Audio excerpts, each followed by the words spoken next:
कलियुगातील गुरुतत्वाचा साक्षात प्रकाश म्हणजेच दत्तांचे दुसरे अवतार नृसिंह सरस्वती महाराज. जेव्हा अधर्म वाढतो तेव्हा दत्त गुरु रूपात आपल्यासमोर नेहमी अवतरतात. इसवी सन 1378च्या सुमारास महाराष्ट्रातील करंजा येथे एका ब्राह्मण कुटुंबात एका दिव्य बालकाचा जन्म झाला. बालपणातच त्यांनी मौन स्वीकारले. माता पिताला वाटले आपला मुलगा तर बोलतच नाही, पण नियतीला काहीतरी वेगळंच मान्य होतं.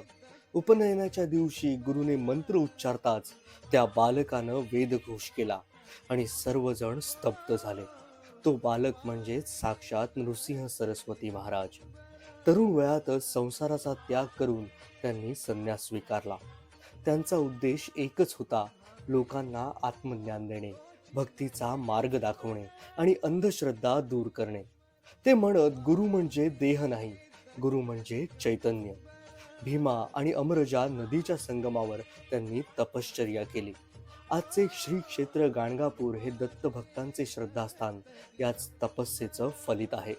औदुंबरामध्ये त्यांनी गुरु शिष्य परंपरेचा दीप प्रज्वलित केला. ते कधीही चमत्कार दाखवत नसत. ते म्हणत, श्रद्धा ठेवा, बाकी सर्व आपोआप घडेल. अनेक भक्तांचे रोग बरे झाले, संकटे दूर झाली.